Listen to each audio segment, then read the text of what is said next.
The guests were still laughing when I froze in my chair. My son raised his glass, eyes glinting under the soft golden lights, and said, "Let's make this night special. It's Mom's last birthday celebration." The room exploded with laughter. Everyone clapped, thinking it was one of Daniel's dark jokes. Even the children giggled, their little faces shining with cake crumbs and innocence. But my heart stopped. The words, "last birthday celebration," echoed in my mind like a silent storm. I smiled faintly to hide the tremor in my hands. I had spent weeks preparing this night. Cooking, decorating, inviting the neighbors. I wanted it to be perfect. But I never imagined my son, my own flesh and blood, would say something like that. He stood tall and proud beside his wife, Grace, wrapping his arm around her waist as she whispered something in his ear. They both smiled. To everyone else, it was a harmless toast. To me, it sounded like a warning.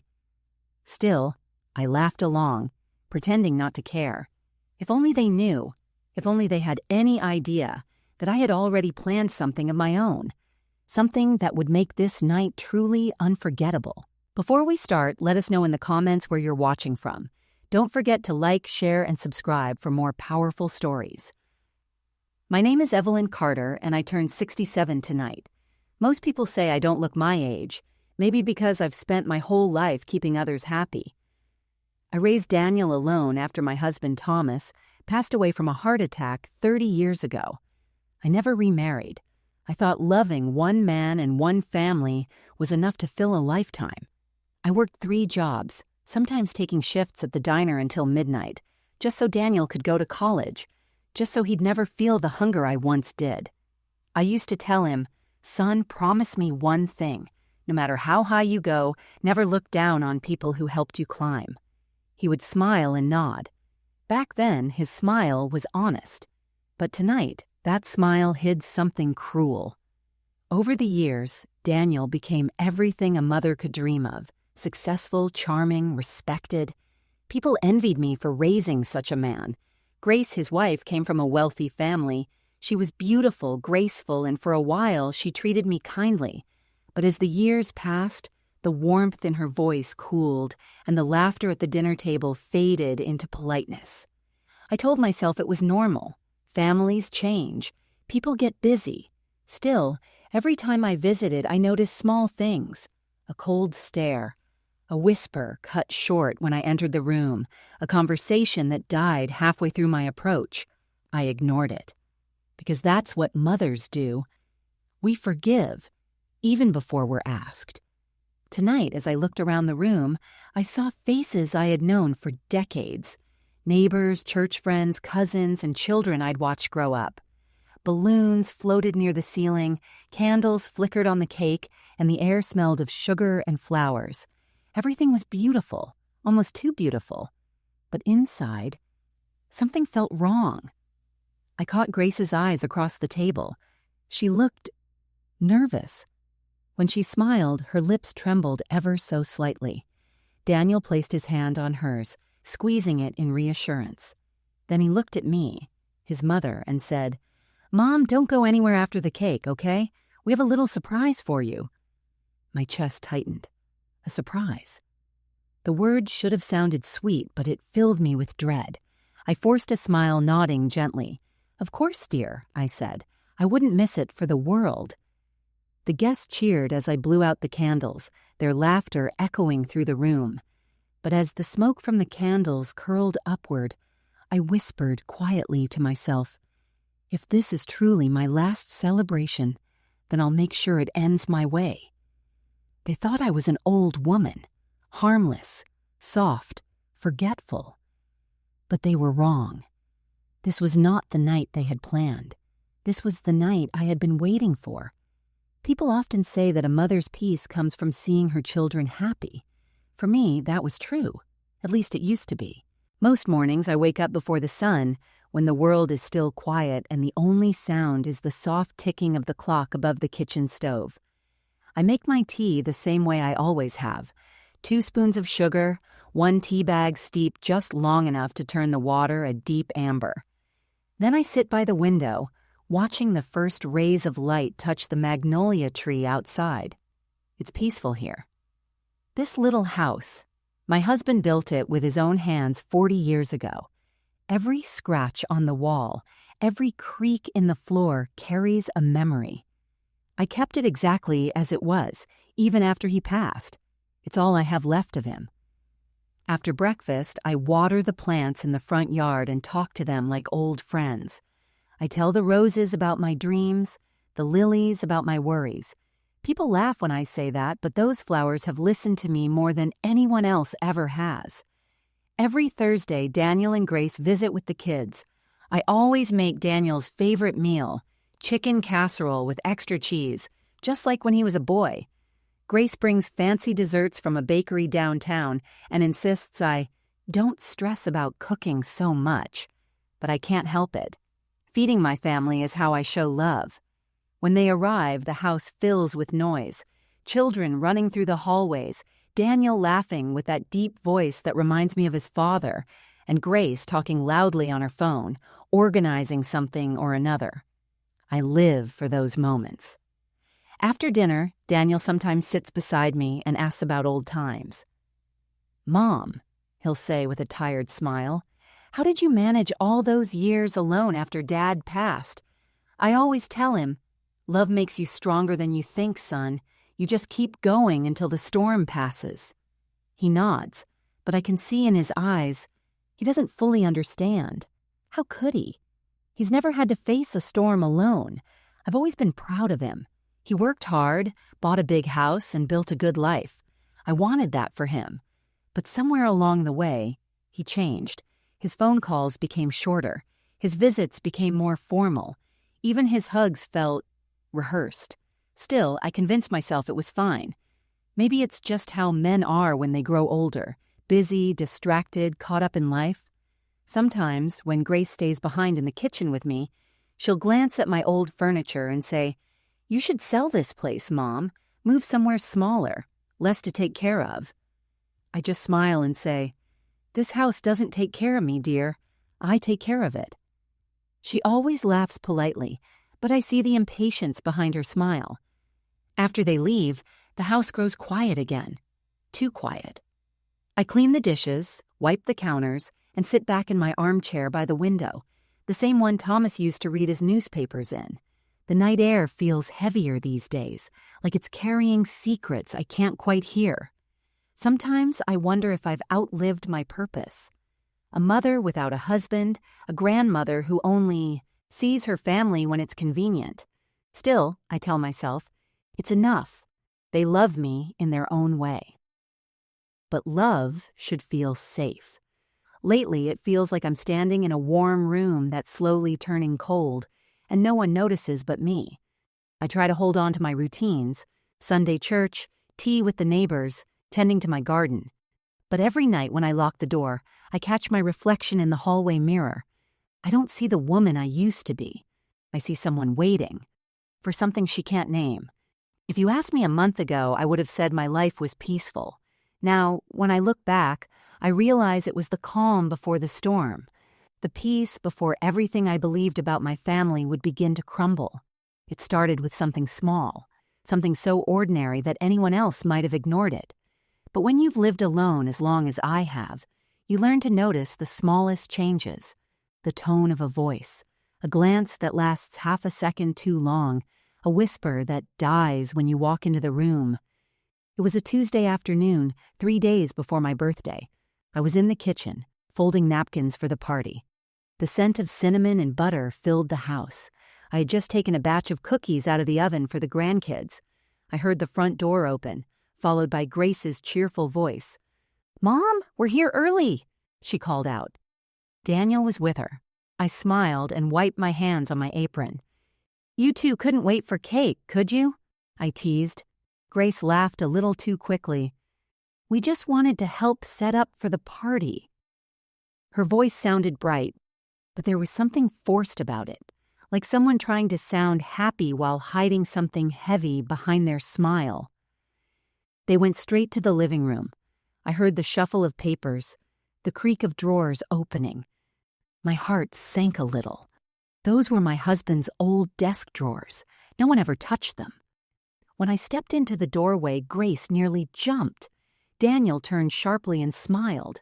"Oh, hey, Mom," he said, his tone unusually casual. "I was just checking something for you about the bills and insurance. You shouldn't stress about those things." I nodded, though I hadn't asked him to check anything. He closed the drawer too quickly, shuffling some papers into a folder. Something felt off. I had raised that boy. I knew every expression on his face since the day he learned to walk. His smile didn't reach his eyes. "Thank you, dear," I said softly. "You've always looked out for me." He gave me a quick kiss on the forehead and left the room, leaving Grace behind. She stood there, staring at the floor, twisting her wedding ring. I asked, "Everything okay, sweetheart?" Her eyes flickered up, startled. "Oh, yes, Mom, of course. Just planning the party. You know how Daniel wants everything perfect." I smiled politely, but when she turned away, I caught the faintest tremor in her hands. After they left, I went to that drawer. Everything looked fine at first. My late husband's watch, a few letters, the house papers. But something was missing. My property folder, the one that held the deed to this house. I looked through every drawer, every file, even the old tin box under the bed where I kept spare copies. Gone. I told myself not to panic. Maybe Daniel took it for safekeeping, just like he said. But a chill ran through me. I sat down on the couch, staring at the empty space where the folder used to be. For a long time, I didn't move. The clock ticked on the wall, each second growing louder, heavier. I remembered how Daniel used to run through this house as a little boy, laughing, his small hand clutching mine. He used to say, "Mom, when I grow up, I'll take care of you just like you take care of me." And I believed him. Now I wasn't so sure. That night, I tried to sleep, but every creak of the floorboards made me sit up. I replayed their visit in my mind, the quick smiles, the nervous hands, the way they left in a hurry. By midnight, I was pacing. My heart told me something wasn't right, but my mind, my mother's heart, refused to believe it, because believing it would mean accepting that the people I loved most might be capable of betraying me. Still, when I finally lay down, I whispered to myself, "It's probably nothing. You're just being silly, Evelyn. They're family. They love you." But deep down, a quiet voice answered back, "Then why does love suddenly feel like fear?" The next morning, I woke up before dawn, as I always do. The house was quiet. Too quiet. The kind of silence that presses against your ears until you start hearing your own heartbeat. I walked into the kitchen, poured myself a cup of tea, and tried to shake off the strange feeling from the night before. Maybe Daniel took the folder to help me, I told myself. He's responsible now. He's just being careful. I stared at the steam curling from the cup, whispering the words aloud as if saying them would make them true. For a moment, I almost believed it. The sun began to rise, painting the walls gold. I looked at the photos hanging above the counter. Daniel as a little boy holding a toy airplane, his graduation day, his wedding. Each one was a chapter of my life. I smiled, though it ached inside. A mother's heart is stubborn. Even when it's breaking, it keeps making excuses for the people who hurt her. By mid-morning, I decided to distract myself. I turned on the radio, humming along to an old love song while I cleaned the kitchen. I folded laundry, dusted the shelves, rearranged the flowers. Anything to keep my hands busy and my mind quiet. Every time doubt crept in, I pushed it away. He's my son. He loves me. He wouldn't do anything wrong. Later that afternoon, Grace called. Her voice sounded cheerful, like nothing had ever happened. "Mom, just checking in. Are you excited for your party?" I forced a laugh.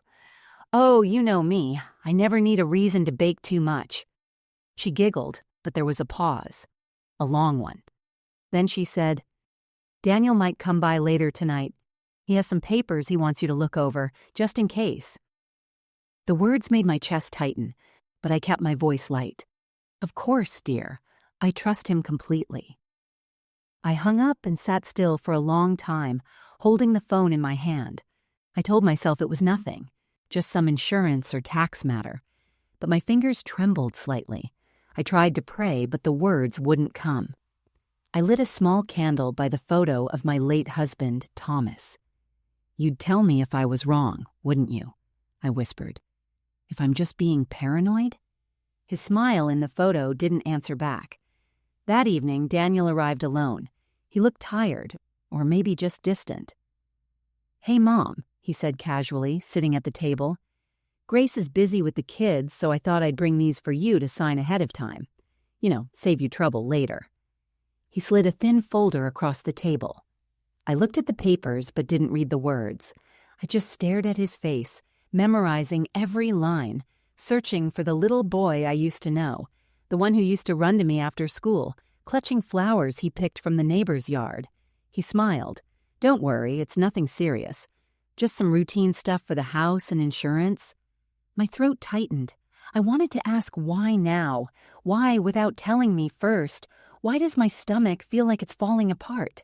But I didn't, because love makes us cowards sometimes. Instead, I smiled faintly and said, "You've always taken care of me, Daniel. I trust you." He nodded quickly, almost too quickly. "Of course, Mom." When he left, I sat there for a long time with the unsigned papers in front of me. The ink pen beside them glinted in the kitchen light. I could have picked it up. I could have signed them right then. But something inside whispered, "Not yet." So I folded them neatly and placed them in my drawer, right where my missing folder used to be. That night, as I lay in bed, the wind rattled the windows. I closed my eyes and told myself over and over, "It's nothing. He's just trying to help. You're being foolish." But as sleep finally pulled me under, one thought refused to fade. If I keep pretending everything is fine, what if it stops being fine forever? 2 days after Daniel brought those papers, the world seemed to turn quieter around me, almost as if the house itself was holding its breath. I tried to distract myself. I baked, cleaned, and rearranged flowers again.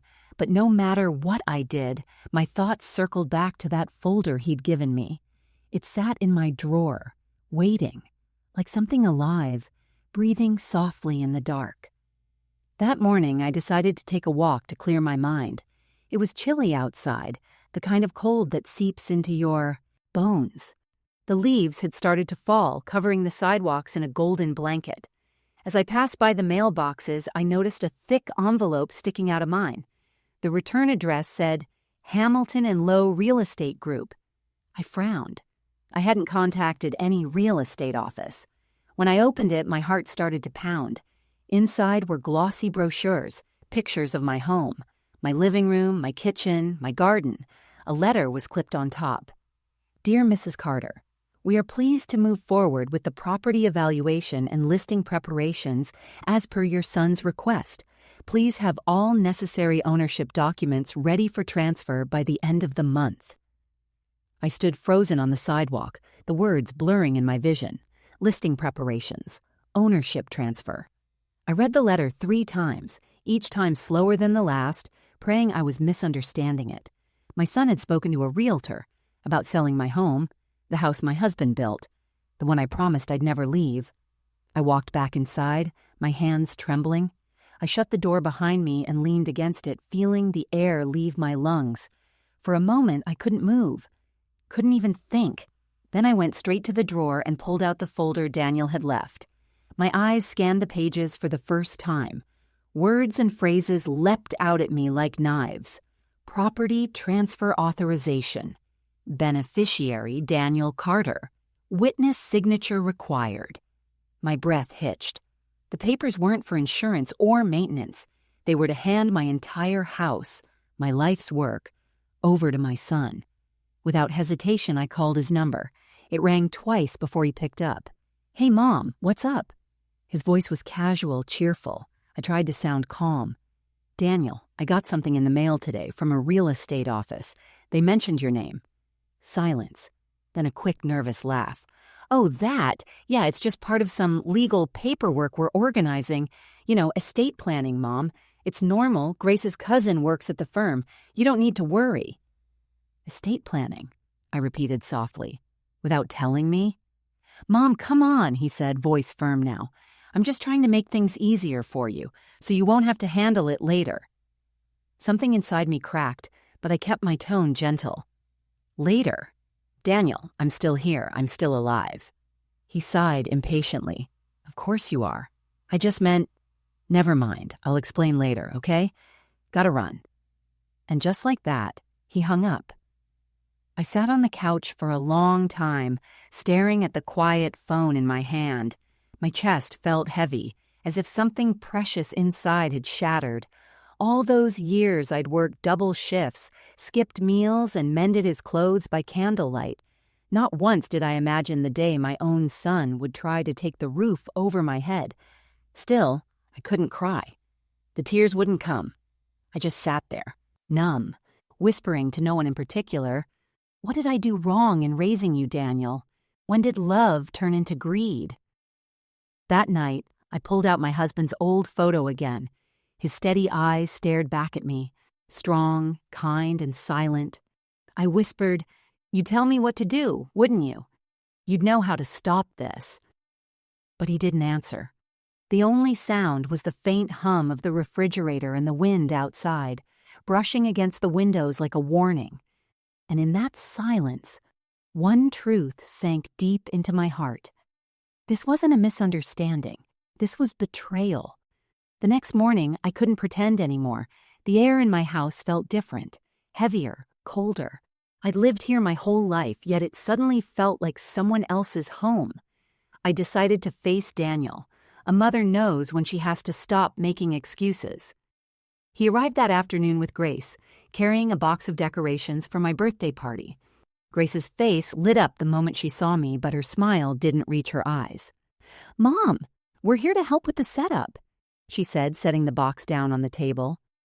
I didn't answer. I just held up the real estate letter. "This came in the mail yesterday," I said quietly. "Would either of you like to explain why a real estate company is preparing to list my house?" Grace froze. Daniel's expression didn't change. Not at first. He just sighed, like a man tired of an argument he didn't want to have. "Mom," he said, rubbing his forehead, "you're overreacting again." "Overreacting?" My voice trembled. "You tried to sell my home." He looked annoyed now, not guilty. "It's not your home anymore, Mom. It's ours. We're family. The house will still be in the family name. I'm just trying to handle things before it's too late." "Too late for what?" I asked, my throat tightening. "I'm not dying, Daniel." Grace stepped in gently, her tone soft but cold underneath. "Mom, you have to understand. It's not safe for you to live alone here. The neighborhood's changing, the maintenance costs are high. We just want what's best for you." I stared at her. "What's best for me, or what's best for you two?" She flinched. Daniel stepped closer, his jaw tightening. "Don't start this," he said sharply. "You've always been sentimental. Dad left this house to both of us, remember?" I shook my head slowly. "No, Daniel. He left it to me. You were just a child. I worked my whole life to keep this roof over your head." For a moment there was silence. That thick, suffocating silence that comes before something breaks. Then Daniel muttered under his breath, "You wouldn't even have this house if it weren't for me. You can't take care of it anymore." I stepped back, feeling the room spin. "You think I'm some helpless old woman? That I can't see what you're doing?" He looked away, his voice cold now. "You're not listening, Mom. This is for everyone's good. Just sign the papers. Don't make it harder than it has to be." Grace added softly, "Daniel's been under a lot of stress. You know how much he's sacrificed for this family." I turned to her slowly. "Sacrificed?" My voice cracked. "He's trying to take away the last piece of my life that still feels like home." Tears burned in my eyes, but I refused to let them fall. I looked at my son, the boy I once rocked to sleep, the boy I prayed for when he was sick, and I barely recognized him. I whispered, "You've already taken so much, Daniel. My peace, my trust. Now you want my home too?" He opened his mouth, but no words came. The mask was gone. For a brief second, guilt flickered in his eyes. Then pride swallowed it whole. "I'm doing what needs to be done," he said simply, his voice like stone. Grace picked up the box of decorations, muttering something about getting ready for the guests. I just stood there, gripping the letter in my trembling hands, the paper crumpling between my fingers. As they walked away, I caught Daniel's words, whispered under his breath. "She'll thank me one day." The door closed, and I felt something inside me die. I sank into the chair and let the tears come. Decades of exhaustion poured out, years of sacrifice, of loving blindly, of giving everything without asking for anything in return. I looked around at my quiet home, the same walls that had heard my laughter, my prayers, my secrets, and for the first time, I didn't feel safe in them. That night, I didn't sleep, because now I finally understood. My son's betrayal wasn't an accident. It was a plan, and I was no longer a mother in his eyes. I was an obstacle. The next few days passed in a blur. I went through the motions, watering the garden, folding the laundry, baking the same batch of cookies I used to make when Daniel was little. But everything felt wrong now. Even the air inside my house felt borrowed, like I was living in someone else's story. I told myself I'd confront him again, but what was the point? His words kept replaying in my head. "It's not your home anymore. It's ours." I couldn't understand how the boy I raised, the one who once cried when he broke his toy and begged me to fix it, could now talk to me like a stranger. On Thursday, I decided to visit the bank. I wanted to check my accounts, just to make sure everything was in order. The teller smiled politely, typing my name into her computer, but then she frowned. "Mrs. Carter," she said carefully, "I see there have been recent changes to your joint savings account. Would you like to see the transaction history?" "Joint?" I repeated. "What do you mean, joint? I don't share an account with anyone." She turned her screen slightly toward me. My heart dropped. There it was. A new secondary name added under mine, Daniel Carter, and below that several large withdrawals. The numbers blurred as my pulse pounded in my ears. "Who authorized this?" I whispered. The teller hesitated. "According to our records, it was signed under your consent form last week." I closed my eyes, my body going cold. The papers Daniel had brought me, the ones I didn't read. He hadn't just tried to take my house. He'd already taken my money. I walked out of the bank in a daze, my legs trembling beneath me. The sunlight outside felt harsh, the sounds of traffic distant and muffled, like I was underwater. I didn't go home right away. I wandered through the streets, past the grocery store, past the park where I used to take Daniel when he was 5. I could still hear his laughter echoing in my mind. I had loved him so deeply, so completely, that I never imagined needing protection from him. That evening, I stopped by my neighbor Martha's house. She had been my friend for over 30 years, a retired lawyer who always spoke her mind. The moment she saw my face, she knew something was wrong. "Evelyn, sit down," she said firmly, guiding me to the couch. "What happened?" I showed her the real estate letter, the bank statement, and the papers Daniel had given me. She read them carefully, her expression hardening with every line. When she looked up, her eyes were sharp. "He's transferring everything. Property, accounts, assets. Once you sign the remaining forms, you'll have nothing left in your name." I stared at her, my voice barely a whisper. "He planned this, didn't he?" She nodded slowly. "For months. Maybe longer. My guess? They're in debt. He's trying to sell before you can stop it." I felt the blood drain from my face. Debt, money, greed. It all made sense now. The fake smiles, the rushing, the so-called surprise at my birthday party. They wanted me distracted, sentimental, willing to trust. Martha reached for my hand. "You can't stay quiet anymore, Evelyn. You need to protect yourself." I nodded numbly, staring at the papers. The handwriting on the forms was Daniel's. Smooth and confident. My son's handwriting. I whispered. He didn't even hesitate. That night, I sat at my kitchen table under the soft light of the lamp. The documents lay in front of me, spread out like wounds. Every signature, every line, every forged promise. I realized this wasn't a misunderstanding. It wasn't carelessness or stress or miscommunication. It was a plan, a deliberate betrayal. They wanted everything. The money, the house, even the illusion that I was still loved. But what they didn't know was that mothers don't stay broken forever. I folded the documents neatly and locked them away. For the first time in weeks, I felt a strange calm settle over me. Not peace, but purpose. I whispered into the empty room, "You took my trust, Daniel. Now it's my turn to take something back." That night, I didn't even bother turning off the lights. I sat at the kitchen table, the documents spread out before me like open wounds. The clock ticked softly in the background, mocking me with its rhythm. Tick-tock, tick-tock, as if counting down to the moment I would finally break. For the first time in my life, I felt truly old, not because of my wrinkles or the pain in my knees, but because of something deeper, the kind of tiredness that comes from being betrayed by the very hands you once trusted to hold you. I looked around the room, my home, my sanctuary. The faded curtains, the small crack near the window Thomas always meant to fix, the family photos that lined the wall. Each one told a story of love and survival, and now each one felt like a lie. I reached for one of the pictures, Daniel at 10 years old, holding a trophy taller than his arm, smiling wide, his hair sticking up. I pressed the frame to my chest and whispered, "What happened to you, my boy? Where did you go?" Tears came then, slow at first, then unstoppable.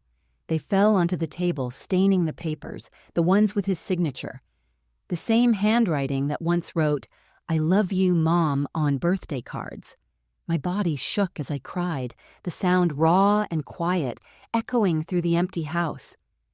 I wasn't crying for the house, or the money, or the documents. I was crying for the years, the decades, I had spent believing that love was enough to keep a family together. I remembered the day I brought him home from the hospital, how I sat awake all night, watching him sleep, promising I would protect him from every pain in the world. And now, he was the one I needed protection from. The cruelest part wasn't the betrayal. It was the calmness with which he did it. The way he looked me in the eye and lied, without a flicker of hesitation. That was the moment something inside me broke. The last fragile string that had held my heart together. I felt the kind of loneliness that doesn't come from being alone, but from realizing no one sees you anymore. To him, I wasn't Mom. I was a signature, a name on a deed, an obstacle to a payday. The walls of the house felt like they were closing in. I walked into the living room and turned off the lamp. The moonlight streamed through the curtains, silver and cold. I stood there, staring at the shadow of the magnolia tree outside, the same tree Thomas planted the year Daniel was born. It had grown tall and strong over the years, weathering every storm, and in that moment, I realized, maybe I could too. But before that strength could come, I had to let myself fall, completely. I sank to my knees, pressing my forehead against the floor, whispering, "God, if you're still listening, tell me why. Tell me what I did wrong. I gave everything, my youth, my body, my love, all for them." The silence answered back, not cruelly, but quietly, as if telling me that sometimes the lesson isn't in the reason, but in the rising. I stayed there for a long time until my tears ran dry and the weight in my chest began to shift, not disappearing, but transforming into something harder, sharper. I lifted my head, wiped my face, and whispered into the darkness. "No more tears, no more excuses. You wanted to see how strong your mother can be, Daniel. You're about to find out." I stood up slowly, steadying myself on the table. For the first time in weeks, I felt something powerful stirring inside me. Not rage, not vengeance, but clarity. They had taken everything from me, but they had forgotten one thing. A mother's silence is not weakness. It's warning. Morning came softly. Pale sunlight filtering through the lace curtains, brushing across my face like a quiet reminder that I was still here. For a few seconds, I almost forgot everything that had happened. Then I saw the papers still lying on the table. Reality returned like a cold wind. But something inside me had changed during the night. The helplessness that had drowned me was gone. In its place, a calm I couldn't quite name. The kind of calm you feel before a storm that you know will hit exactly where you aim it.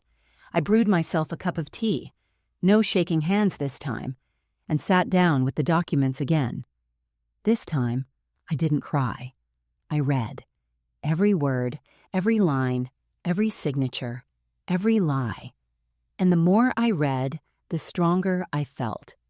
Because for the first time, I wasn't a mother looking through tears.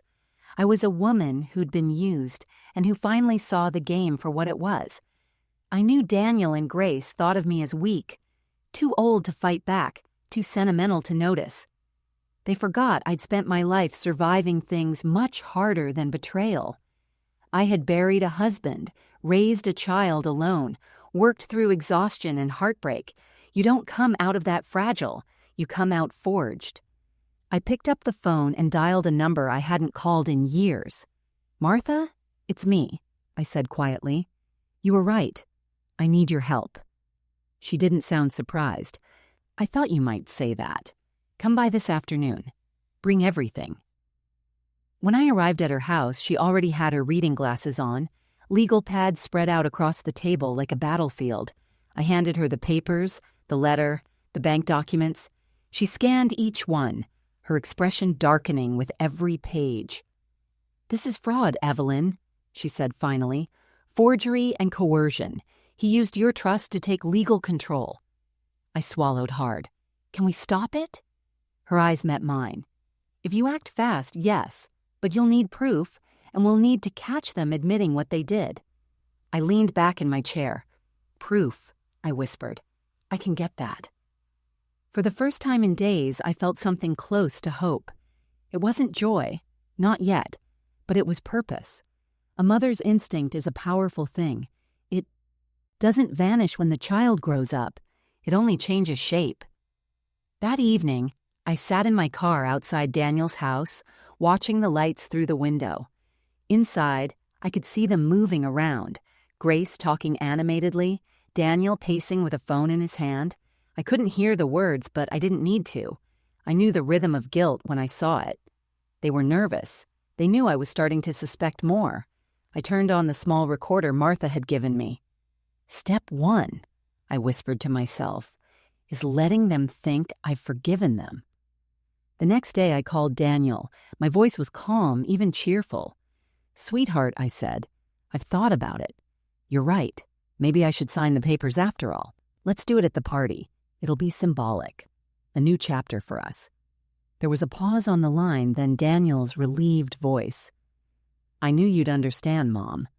I'll bring everything that night." When I hung up, I felt something I hadn't felt in weeks. Control.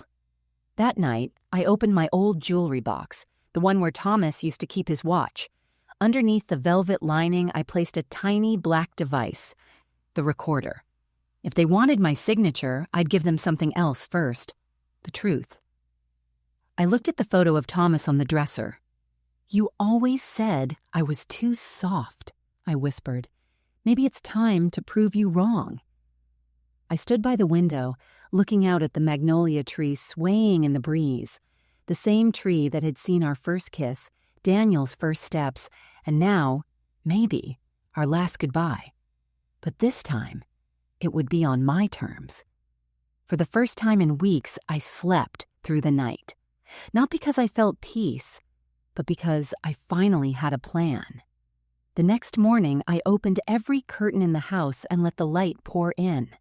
I moved slowly, deliberately, as if reclaiming my home inch by inch. Each corner I dusted, each plate I polished, felt like a small act of defiance. If they thought this place would be theirs soon, they were in for a surprise. I made a list that morning. Not groceries, not chores, but tasks. Every step needed to be perfect. One mistake, and everything would fall apart. At the top of the list, I wrote 2 words: record everything. Martha had given me a small digital recorder. It looked harmless, the size of a lipstick tube, with a single blinking red light. I tested it by placing it under a cushion and speaking softly into the air. My own voice came back to me moments later, clear, steady, and sharper than I expected. It was strange hearing myself sound so calm while my heart thundered like a drum. The following day I called Grace. My voice was warm, even playful. "Sweetheart, I was thinking about the party," I said. "You've done so much already. Why don't you handle the paperwork part too? You're more organized than me." There was a pause on her end, then that honey-sweet tone she always used, when she was hiding something. "Oh, Mom, that's so thoughtful of you. Daniel will be thrilled." Exactly what I wanted to hear. Over the next 2 days, I rehearsed my every line, my facial expressions in the mirror, how I would hold the pen, where I would keep the recorder hidden. Inside my locket, right above my heart. It used to hold Thomas's picture. Now it would hold truth. Meanwhile, Martha began preparing her part of the plan. She contacted a trusted colleague who still worked in legal affairs and explained the situation. Together, they drafted a revocation letter that would nullify any fraudulent signatures Daniel might force that night. It was dated, sealed, and ready to be presented after I had my proof. I spent the next evening setting the stage. I baked Daniel's favorite pie, the same one I used to make on his birthdays, and decorated the living room with gold and silver balloons. Every small detail had meaning. Every act of kindness was part of my disguise. When I called Daniel that night, I sounded cheerful. "Everything's ready, honey. Don't forget to bring the papers. I want to sign them in front of everyone so it feels official." He laughed, a sound full of arrogance. "You got it, Mom. I'll take care of everything." After I hung up, I whispered to the empty room, "Yes, Daniel, you will." That night, I stood in front of the mirror in my blue silk dress, the same one I wore the last time Thomas and I danced. I looked into my own eyes and saw something I hadn't seen in years: strength. Not the kind of strength that yells or fights, but the kind that waits, plans, and strikes when the moment is right. Before going to bed, I walked into the backyard and stood under the magnolia tree. The moonlight fell over the house like silver dust, and the night air felt still, as if even the world was waiting for what was about to happen. I closed my eyes and whispered, "You wanted a celebration, Daniel. Tomorrow, you'll get one. But it won't end the way you think." When I went back inside, I double-checked the recorder, charged it fully, and placed it back in my locket. Tomorrow, they'd think they were taking everything from me. Tomorrow, they'd find out I had already taken something from them. Their secret. The night of the party arrived like a storm disguised in silk. The house shimmered under the warm glow of golden lights. Laughter echoed through the rooms, clinking glasses filled the air, and a soft piano tune played from the old record player in the corner, the same one Thomas had given me on our 10th anniversary. From the outside, it was a perfect evening. Inside, every second felt like a countdown. I had spent the whole day preparing, cooking, decorating, making sure every detail looked flawless. But beneath the surface of the celebration, I was rehearsing every move of the plan I had been building for days. The recorder rested quietly inside my locket, the small red light hidden beneath the polished metal. My pulse beat against it, steady and strong. The guests began to arrive just before sunset. Neighbors, church friends, even Daniel's colleagues. They all came smiling, holding gifts and bottles of wine, unaware that tonight would be remembered for something far beyond a birthday. Daniel and Grace arrived last, fashionably late as always. Grace wore a red silk dress that shimmered under the lights. Daniel carried a folder tucked under his arm. When I saw it, I knew. The papers. The reason for their visit dressed as celebration. He hugged me, his arms stiff and distant. "Happy birthday, Mom," he said with that charming smile he had learned to wear like armor. I smiled back, my expression gentle but unreadable. "Thank you, sweetheart. I've been looking forward to tonight." Grace kissed my cheek and handed me a box wrapped in gold paper. "Just a little something for you," she said sweetly. I placed it on the table and gestured toward the dining room. "Come, everyone. Dinner's ready." The evening unfolded like a beautiful performance. The clinking of cutlery, the hum of conversation, and the sparkle of champagne glasses. Everything perfectly normal, almost too normal. But underneath the laughter, my mind was razor sharp. I watched Daniel, the way he checked his watch every few minutes, the subtle nods he exchanged with Grace. They were waiting for the right moment. And so was I. When the cake finally came out, everyone began to sing. Their voices filled the room, warm, loud, joyous. I smiled through every note, my heart pounding in my chest like thunder. "Make a wish, Mom," Daniel said as I leaned forward to blow out the candles. I closed my eyes for a moment, inhaling deeply. My wish was simple. Let the truth come out tonight. The candles flickered out. Applause, laughter, cheers, and then Daniel cleared his throat. "Before we open the gifts," he began, "there's something I'd like to do. A small formality, actually." Grace smiled brightly, standing beside him. "It's just paperwork, Mom. Nothing stressful." The room quieted. All eyes turned toward me as Daniel opened the folder, revealing the neatly stacked documents, the same ones that would have erased everything I'd built. He handed me a pen, his expression confident. "Just a few signatures here, Mom. We'll handle the rest." I looked at the papers, then at him. The silence stretched long enough to make Grace shift nervously. I smiled softly. "Of course, dear. But before I sign anything, I want to say a few words to everyone." He nodded, relieved. "Of course. Go ahead." I stood slowly, the soft hum of the record player filling the silence behind me. The guests turned in their chairs to face me. My voice was steady, warm, the way a mother speaks when she wants everyone to listen. "First, I want to thank all of you for being here tonight," I said. "You've been part of my life for many years, through joy, through loss, through everything that makes life worth living." The guests smiled and murmured softly. I continued, my tone deepening. "I also want to thank my son," I said, turning toward Daniel. "He's always been ambitious, determined, just like his father." Daniel's smile tightened. Grace shifted beside him. "And tonight," I said slowly, "he's given me a gift, the gift of truth." The room grew still. You could hear the faint hiss of the record turning in the background. Daniel blinked. "Mom, what are you talking about?" I opened my hand, revealing the locket around my neck. The tiny red light glowed faintly beneath the surface. "This," I said softly, "is what I've been wearing all night." A murmur rippled through the guests. Daniel's smile vanished. Grace's face drained of color. My voice stayed calm, almost gentle. "For weeks, my son and his wife have been planning to take my home, my savings, everything my husband and I built. They thought they could do it quietly, with a signature, with my trust." Gasps filled the room. Someone whispered, "Is this true?" Daniel stepped forward quickly, his face pale. "Mom, that's ridiculous." But before he could finish, Martha appeared in the doorway holding a small speaker. She pressed a button. Daniel's voice filled the room. "She'll sign it after the party. She won't even read it. She trusts me." Grace's voice followed, soft and cruel. "Good.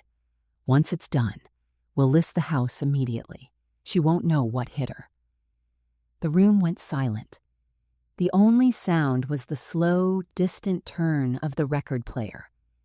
Daniel's lips parted. No words came out. Grace stepped back, her hands trembling. I stood tall, my voice calm but cutting through the silence like a knife. "You wanted to make this night unforgettable," I said softly. "Now it will be. For all the wrong reasons." For a moment, no one moved. The room hung in absolute silence, the kind that presses on your chest until you can hear your own pulse. Then the voices from the recording continued, echoing through the house like ghosts. Daniel: "She's old, she won't even question it." Grace: "Perfect. Once she signs, we can sell before she figures it out." Every word struck like thunder. Every face in the room turned toward Daniel and Grace. Their polished smiles had crumbled into pale, shaking confusion. "Mom," Daniel said, his voice cracking as he stepped forward, "this isn't what it sounds like." But I didn't flinch. Not this time. I had spent my whole life shrinking my voice to keep the peace. Tonight, I spoke with every ounce of strength I had left. "It sounds exactly like what it is," I said. "You plotted against me. You took my trust, my savings, and tried to take the home your father and I built with our own hands." A ripple of murmurs spread through the guests. Martha stood near the doorway, her face unreadable, but her eyes burning with quiet pride. Grace's voice broke through the chaos, trembling. "Evelyn, you don't understand. We were doing this for you. You're not safe here anymore." I cut her off. "Safe?" I repeated, my tone cold and sharp. "You were selling the only place that's ever been safe for me." Daniel's face flushed red. "Enough. You're embarrassing us in front of everyone." I took a step forward. "No, Daniel. You embarrassed yourself the moment you decided greed mattered more than love." His jaw tightened, his voice dropping low. "You wouldn't understand. You never did. You clung to this house, to the past, to your memories. You've made it impossible to move on." I stared at him for a long moment. "You're right," I said softly. "I did cling to the past because it was built on honesty, not on lies." He looked away, his fists clenching. Grace reached for his arm, whispering something urgently, but he pulled away. Around us, guests exchanged horrified looks. Some of them began recording on their phones. Others whispered in disbelief. A son betraying his mother on her birthday. Martha stepped closer, holding up a sealed envelope. "For those wondering," she said clearly, "these are the legal documents verifying that Evelyn's property remains entirely in her name, and that any fraudulent attempts to transfer ownership will be subject to investigation." Gasps filled the air. Daniel's face drained of color. He turned toward me, eyes wide. "You went to a lawyer?" I met his gaze without blinking. "Yes," I said. "Your mother might be old, but she isn't blind." Grace's voice broke. "Daniel, do something." But there was nothing left for him to do. The damage was complete. The guests began to stand, shaking their heads, murmuring things like, "How could he?" and "after everything she did for him." I looked at the man who used to be my son, and for the first time I didn't feel heartbreak. I felt clarity. "Do you know what hurts the most, Daniel?" I asked quietly. "It's not that you tried to take my home, it's that you took my love for granted and thought I'd never notice." He swallowed hard, his voice small now. "Mom, I just wanted to make things easier." I smiled faintly, but there was no warmth in it. "You've made things very easy, son. Easier than you realize." I turned toward the guests, my voice steady and proud. "I want everyone here to know something. I may be old, but I still have a voice, and tonight that voice saved me. Never let anyone, not even family, silence you when something feels wrong." Applause broke out, hesitant at first, then louder, like waves crashing against the walls. Some guests even stood, clapping through tears. Grace burst into tears and fled the room. Daniel stood frozen, face pale, hands trembling. He looked at me one last time, but I had no more words left for him. I walked past him slowly, gently brushing my hand across the old wooden table as I went. Every scratch, every dent told a story. And tonight, I had just added the most powerful one of all.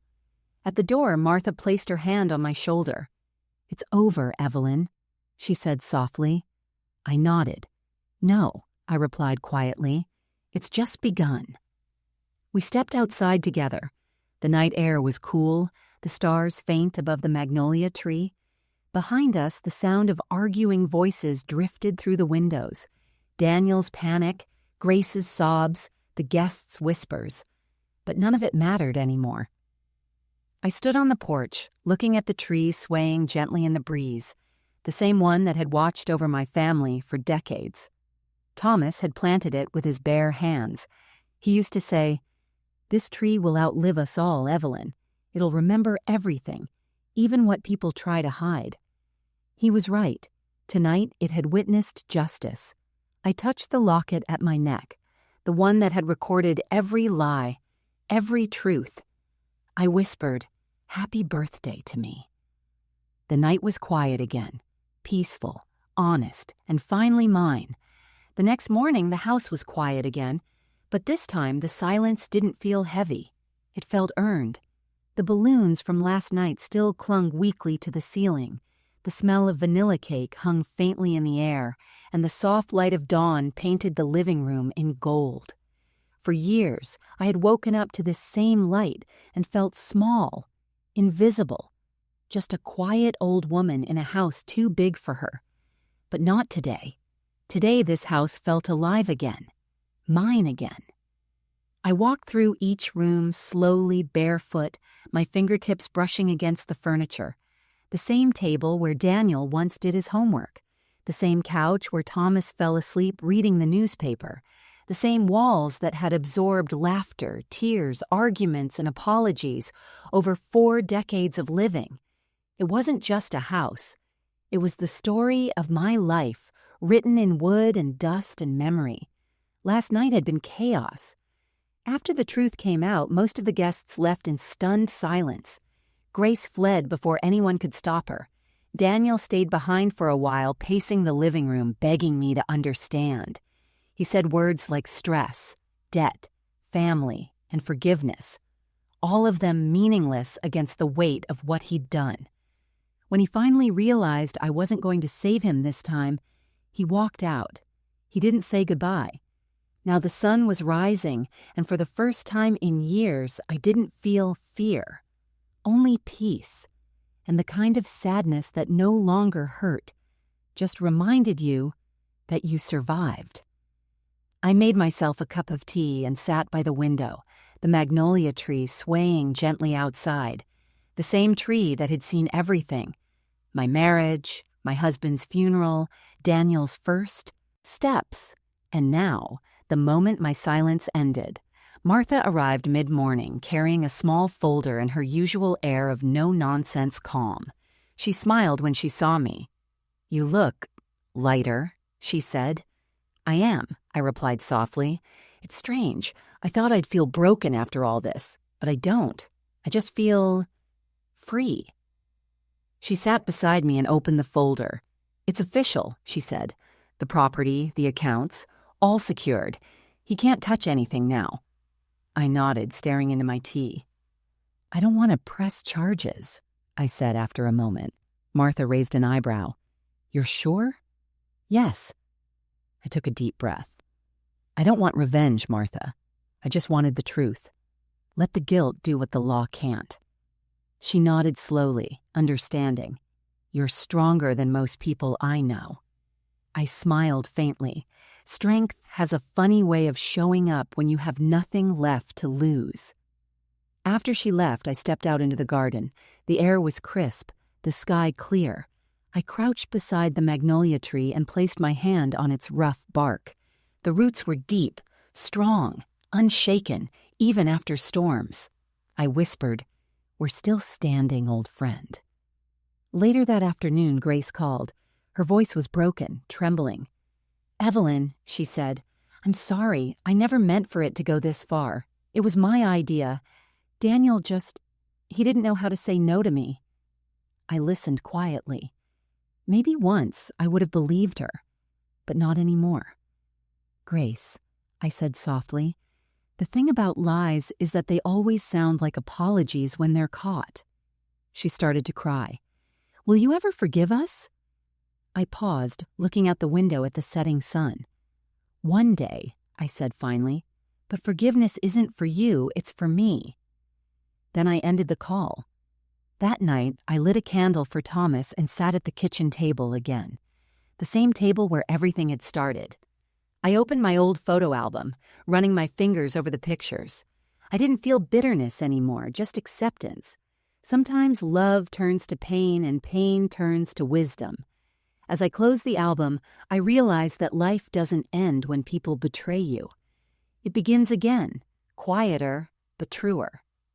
The house felt warmer somehow, as if it had been holding its breath for years and could finally exhale. Before going to bed, I stood by the window one last time. The magnolia tree swayed gently under the moonlight. A soft breeze brushed against my face, and I whispered, "We did it, Thomas. They didn't take what mattered most." Because what mattered most wasn't the house, or the money, or even the revenge. It was my dignity, my peace, my ability to stand tall even when everything I loved tried to break me. I turned off the lights and walked toward my bedroom, the wooden floor creaking softly beneath my feet. Each step felt like a beginning, a slow, steady march toward a life I was finally living, for myself. Before closing the door, I looked back once at the flickering candle on the table and whispered the words I had wanted to say for years. Sometimes you lose everything you thought you needed, so you can finally find yourself again. And for the first time in decades, I slept with a smile. When people talk about betrayal, they often picture shouting, broken glass, angry words thrown like knives. But the truth is quieter. Betrayal sounds like laughter at your own dinner table. It feels like a smile that hides a secret. It comes dressed as love. In the days after that night, the town wouldn't stop talking. Neighbors came by with sympathy, some with disbelief, others just to say, "We're proud of you, Evelyn." But pride wasn't what I felt. What I felt was something deeper, something that words can barely hold. Peace. Not the kind that comes from winning, but the kind that grows from surviving. I realized that forgiveness isn't about letting people escape the weight of what they've done. It's about freeing yourself from carrying it. Holding anger is like holding fire. It only burns the one trying to contain it. So I let it go. Daniel never came back after that night. Weeks passed, then months. I heard from a neighbor that he sold his own house and moved 2 towns away. Grace tried to reach out a few more times, but I didn't answer. Not out of cruelty, but because some conversations need silence more than words. And in that silence, I found myself again. I started volunteering at the women's shelter Martha once told me about, the very one I had promised to donate part of my estate to. I met women who had lost everything, money, homes, family, but still carried the will to start over. They reminded me of something I had almost forgotten. No matter how old you are, it's never too late to rebuild your life. One afternoon, while helping repaint the shelter's dining room, a young woman asked, "Miss Evelyn, how did you stay so strong after everything?" I smiled and said, "Because strength doesn't come from fighting back. It comes from refusing to stay broken." She nodded, tears in her eyes, and I saw in her face the reflection of my younger self, the woman who once believed love could fix everything, even when it shouldn't have to. Every evening now, I sit by my window with a cup of tea, watching the magnolia tree sway under the sunset. Its branches stretch wide, the petals falling softly onto the grass, each one like a reminder that beauty doesn't disappear after loss. It changes shape, just like we do. I've learned that sometimes family isn't about blood. It's about the ones who choose to stand beside you when the world turns its back. And sometimes standing alone is its own kind of family. When people visit now, they often say, "You must hate your son for what he did." I tell them the truth. I don't hate him. I pity him. Because one day, he'll realize that he sold something far more valuable than a house. He sold the last piece of love that was freely his. Then I smile, because I finally understand what Thomas meant when he said, "Home isn't walls, Evelyn. Home is peace, and the courage to protect it." And after all these years, I finally did. Before we end this story, I want to leave you with a question. If someone you loved betrayed you like this, would you forgive them or walk away forever? Let me know in the comments below. I read each one personally. And if Evelyn's story touched your heart today, don't forget to like this video, share it with someone who needs to hear it, and subscribe to Voices of Auntie Lia for more powerful true life stories every week. Every story we share here carries a heartbeat, a lesson hidden in the quiet corners of ordinary lives. Sometimes the strongest people are the ones who whisper instead of shout. The ones who lose everything, yet still find the courage to stand again. Because in the end, betrayal doesn't define you. Your response does. And Evelyn's response reminds us all, no matter how deep the wound, truth has a way of healing, and peace always finds its way home. The music fades softly, gentle piano chords, warm and hopeful. The camera lingers on the magnolia tree bathed in golden evening light, petals drifting in slow motion. And then, in Auntie Lia's calm, closing voice, "Thank you for watching, my dear ones. Until next time, stay kind, stay strong, and remember, even the quietest heart can roar when it refuses to break.